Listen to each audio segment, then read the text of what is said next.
रात का सन्नाटा, पूरा गांव नींद में डूबा हुआ। आज पूरी चांदनी फैली हुई है, लेकिन हवा बिल्कुल रुक चुकी है। पुराने घर के बाहर मेहरू बिल्कुल बेचैन सी खड़ी थी। उसकी आंखें खुली हैं, लेकिन वो मेहरू नहीं है। पायल की छन छन, एक कदम, फिर रुकना, फिर दूसरा कदम। मंजलिका धीरे धीरे आगे बढ़ती है।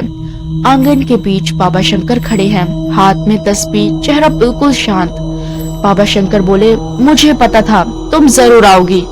मंजलिका कहने लगी, क्योंकि तुम सच जानते हो बाबा, और सच मुझे चैन नहीं लेने देगा। चांद अचानक बादलों में छुप जाता है। जोर का हवा का झोंका और दिया बुझ जाता है। सास और शौहर दूर से दौड़ते हुए आए, लेकिन दरवाजे पर ही रुक जाते हैं। बाबा शंकर जमीन पर दायरा बनाते हैं। तस्बीह तेज हो जाती है। मेहरू जोर जोर से चिल्लाने लगती है। दो साए एक जिस्म में लड़ रहे हैं। मंजलिका बोली, मैं अधूरी हूँ बाबा। बाबा शंकर बोले, अधूरी कहानियों का बोझ जिंदा लोग नहीं उठाया करते। जोर का झटका और मंजलिका का साया मेहरू से निकलकर हवा में लटक जाता है। मेहरू बेहोश होकर गिर पड़ी। सास और शौहर भाग कर आए। शौहर ने मेहरू को उठाया। सास बोली, मेहरू, मेरी बेटी। मेहरू धीरे धीरे आंखें खोलती है। अम्मी। सास मेहरू को गले से लगा लेती है। शौहर की आंखों से आंसू बहने लगे।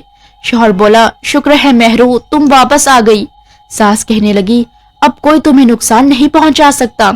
तीनों एक दूसरे से लिपटकर रोने लगे। चांद फिर से साफ हो चुका था।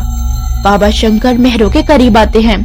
बाबा शंकर कहने लगे, मंजलिका मेहरू के जिस्म से निकल तो चुकी है, लेकिन उसकी रूह अब भी भटक रही है। मेहरू घबरा कर कहने लगी, मतलब ये सब खत्म नहीं हुआ? बाबा शंकर कुछ कहने ही वाले थे कि अचानक हवा तेज होने लगी। मंजलिका की रूह धीरे धीरे सामने आती है, लेकिन इस दफा बिना गुस्से के। मंजलिका बोली, मेरी रूह को सुकून तब मिलेगा बाबा, जब तुम मुझे इंसाफ दिलाओगे। बाबा शंकर सख्त हो जाते हैं। किससे? मंजलिका चांद की तरफ इशारा करती है और बोली, जिसने मुझे जलाया और जिसने मुझे भुला दिया। एक तेज हवा, चांद दोबारा बादलों में छुप जाता है। मंजलिका की आवाज गूंजती है, सच सामने आएगा और तब मैं लौट कर आऊंगी। क्या मंजलिका को इंसाफ मिल पाएगा या उसकी रूह यूं ही भटकती रहेगी?